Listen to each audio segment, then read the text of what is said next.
CPI അവരുടെ ആശങ്ക രേഖപ്പെടുത്തുന്നു. പ്രതിപക്ഷം യോജിക്കാമെന്ന് പറയുമ്പോഴും ആ ബില്ലിലുള്ള അവ്യക്തതകൾ ചൂണ്ടിക്കാണിക്കുന്നുണ്ട്. സംവരണമടക്കം തദ്ദേശീയർക്കുള്ള പ്രവേശനമടക്കം കുറേ വിഷയങ്ങളിൽ ഒരു ക്ലാരിറ്റി വേണം. എന്താണ് ഈ വിമർശനത്തിനുള്ള ഒരു സാഹചര്യം?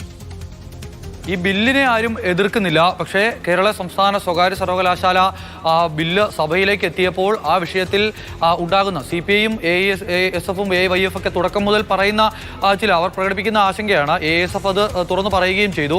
എന്തായാലും CPI MLA മുഹമ്മദ് മുഹ്സിനാണ് പറഞ്ഞത് അതീവ ജാഗ്രതയോടെ നടപ്പാക്കേണ്ട അല്ലെങ്കിൽ അവതരിപ്പിക്കേണ്ട ഒരു ബില്ലാണ് ഇതെന്നുള്ള കാര്യം. അപ്പോൾ ഈ സ്വകാര്യ സർവകലാശാലകളുടെ കടന്നുവരവ് ഉണ്ടാകുമ്പോൾ അതിൽ എത്ര എണ്ണത്തിന് നല്ല നിലവാരമുള്ളതുണ്ടാകും എന്നൊരു പ്രശ്നം നിലനിൽക്കുന്നു. അതോടൊപ്പം മറ്റ് സർവകലാശാലയുടെ ഭരണം സംബന്ധിച്ച കാര്യത്തിലുമൊക്കെയുള്ള ആശങ്കകളാണ് അദ്ദേഹം പങ്കുവച്ചത്. അതോടൊപ്പം തന്നെ TCDക്ക് അടക്കമുള്ളവരും ഈ അധികാര കേന്ദ്രീകരണം സംബന്ധിച്ച വിഷയത്തിൽ അത് പ്രോ VCക്ക് അധികാരം കൂടുതൽ നൽകുന്ന തരത്തിലുള്ള ഒരു ഭേദഗതി ബില്ലിലുണ്ട് എന്നുള്ള തരത്തിലാണ് പറഞ്ഞത്. അത്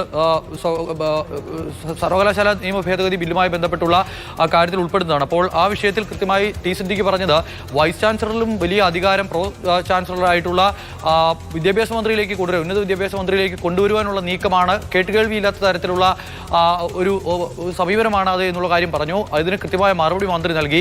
ഇത്തരത്തിൽ ഒരു സഭാംഗം അത്തരത്തിൽ പറയുന്നത് ശരിയല്ല, പ്രസ്താവന പിൻവലിക്കണം എന്നുള്ളതടക്കമുള്ള കാര്യമാണ് മന്ത്രി പറഞ്ഞത്. എന്തായാലും നിലവിൽ ഈ സ്വകാര്യ സർവകലാശാലകളുമായി ബന്ധപ്പെട്ട ബില്ല് അത്ര വേഗത്തിൽ അങ്ങനെ എടുത്തുചാടിയ ഒരു തീരുമാനത്തിൽ നടപ്പാക്കാൻ കഴിയുന്ന ഒന്നല്ല എന്നുള്ളതാണ് ഏറ്റവും പ്രധാനപ്പെട്ട കാര്യം. അതിനാൽ തന്നെ വിശദമായ ഇനിയും അതിൽ ചില മാറ്റങ്ങളൊക്കെ ഈ ബില്ലിൽ മാറ്റങ്ങൾ വേണം. അതിനാൽ തന്നെ ബില്ല് സബ്ജക്ട് കമ്മിറ്റിക്ക് വിടണമെന്ന ആവശ്യമുണ്ടായിരുന്നു. പ്രതിപക്ഷത്തിന്റെ ആവശ്യം ഇപ്പോൾ എന്തായാലും അംഗീകരിച്ച് വിശദമായ ചർച്ചകൾക്കായി സബ്ജക്ട് കമ്മിറ്റിക്ക് വിട്ടിട്ടുണ്ടായിരിക്കും. ശരി അമൽ.